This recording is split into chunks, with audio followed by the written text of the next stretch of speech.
Good morning students, welcome in online class 7th class. आज हम SST में history में चैप्टर 7 जनजातियां, खानाबदोश और एक जगह बसे हुए समुदाय, इनके बारे में अध्ययन करेंगे। इसके पहले वाली क्लास में हमने पढ़ा था कि राजराजेश्वरा मंदिर के बारे में और नगर में शिल्प के बारे में, छोटे नगरों का संजाल, बड़े छोटे व्यापारियों इनके बारे में अध्ययन किया था। आज हम पढ़ेंगे जनजातीय समुदाय या खानाबदोश, जो कि एक स्थान पर दूसरे स्थान पर घूमते रहते हैं, या फिर धीरे धीरे उनमें बदलाव आने लगा तो वो एक स्थान से दूसरे स्थान पर घूमकर नहीं, वहां पे एक स्थान पर रहकर वहां पर कृषि का कार्य करने लगे। तो इसका अध्ययन इसमें हम करेंगे। ठीक है, अब हम पढ़ते हैं कि अध्याय 2, 3 और 4 में आपने देखा कि किस प्रकार राज्यों का उत्थान और पतन हुआ। इसके पहले वाले चैप्टर्स में हमने पढ़ा है कि कितने राजा आए, उन्होंने अपने साम्राज्य को स्थापित किया, लेकिन धीरे धीरे उनका पतन भी होने लगा।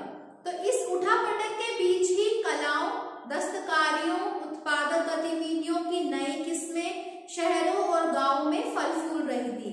एक लंबे अंतराल में कई महत्वपूर्ण राजनीतिक, सामाजिक और आर्थिक परिवर्तन हुए, लेकिन सामाजिक परिवर्तन हर जगह एक समान नहीं थे।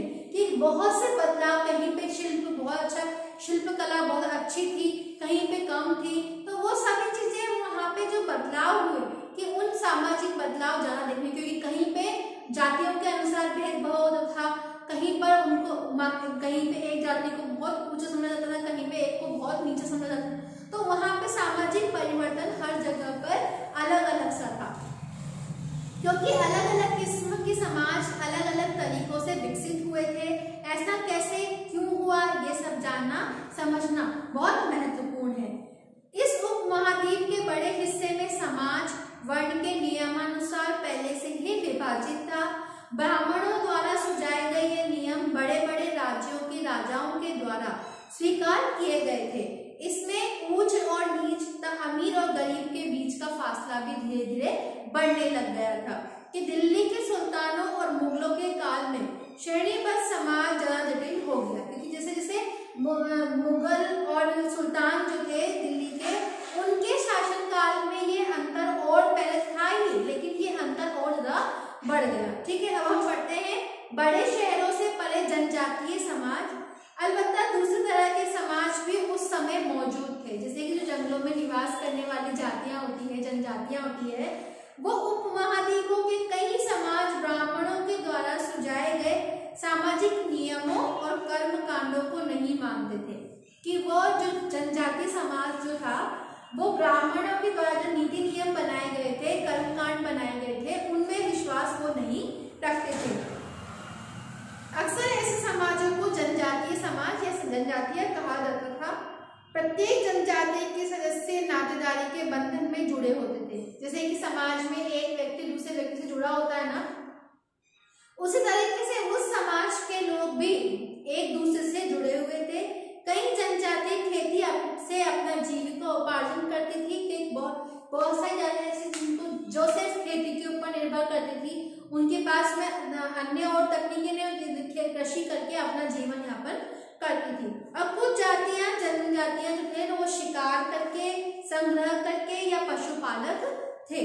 प्राय वे अपने निवास स्थान के प्राकृतिक संसाधनों का पूरा इस्तेमाल करने के लिए इन गतिविधियों का मिला जुला रूप भी अपनाते थे। कुछ जनजातियां खानाबदोश थी, जो एक स्थान से दूसरी जगह पर घूमती ही रहती थी। जनजातीय समूह संयुक्त रूप से भूमि और चारागाहों पर नियंत्रण रखते थे और अपने खुद के बनाए नियमों के आधार पर ही परिवारों का पालन करते थे और इसके बीच में बंटवारा भी करते थे।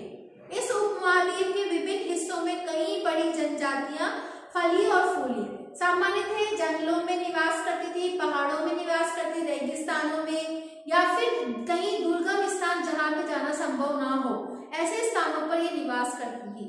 कभी कभी जाति विभाजन पर आधारित अधिक शक्तिशाली समाजों के साथ में इनका टकराव भी होता रहा था। कई मायनों में जनजातियों ने अपनी आजादी को बरकरार रखा और संस्कृति को भी उन्होंने अपने अनुसार बरकरार रखा। लेकिन जाति आधारित जनजातीय समाज दोनों अपनी विविध किस्मों की जरूरतों के लिए एक दूसरे पर ही निर्भर रहे। टकराव और निर्भरता के इस संबंध में दोनों समाजों को धीरे धीरे बदलने का काम भी किया। अब है जनजातीय लोग कौन थे। समकालीन इतिहासकारों और मुसाफिरों ने जनजातियों के बारे में बहुत कम जानकारी दी है। जितने भी इतिहासकार हुए हैं उन्होंने राजा महाराजाओं, शिल्पकारों, काश्तकारों, जमींदारों, इन सब के बारे में वर्णन किया, लेकिन अगर हम इनके उल्लेख देखें तो इनमें हमें जनजातीय समुदायों के बारे में बहुत कम देखने को मिलता है।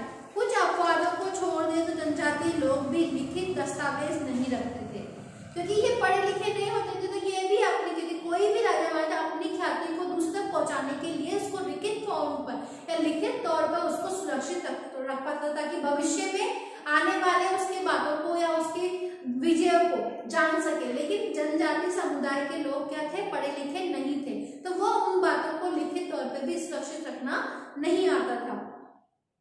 लेकिन समृद्ध रीति रिवाजों और वाचिक मौखिक परंपराओं का वो संरक्षण करते थे। यही परंपराएं हर नई पीढ़ी को विरासत में मिलती थी। आज के इतिहासकार जनजातियों का इतिहास लिखने के लिए इन वांछित परंपराओं को इस्तेमाल करने लगे हैं। जनजातीय लोग भारत के लगभग हर क्षेत्र में पाए जाते थे। किसी भी एक जनजाति का इलाका और प्रभाव समय के साथ साथ बदलता रहता था।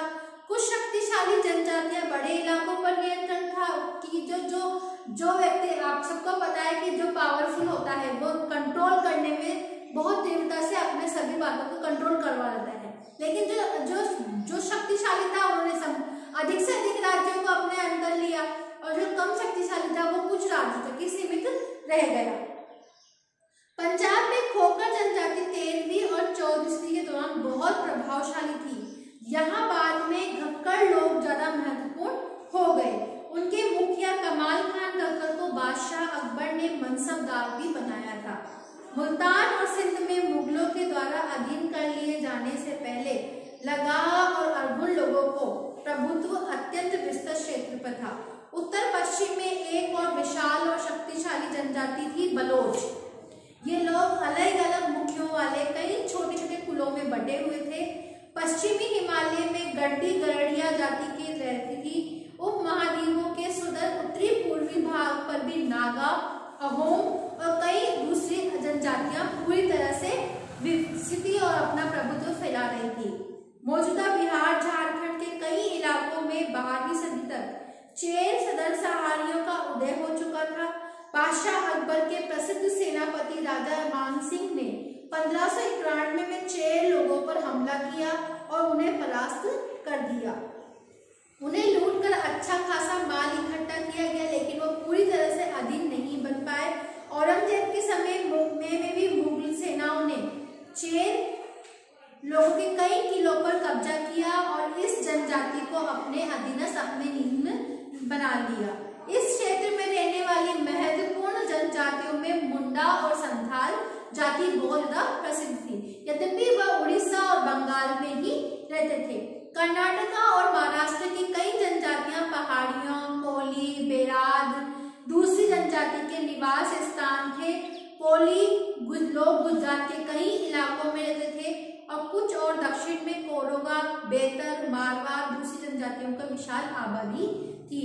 भीलों की बड़ी जनजातियां पश्चिमी और मध्य भारत में फैली हुई थी। 16वीं सदी तक का अंत आते आते उनमें कई जगहों पर बसे हुए खेत खली, यहाँ तक कि जमींदार भी बन चुके थे। तब तक भीलों के कई कुल सरकारी संग्रह बने रहे।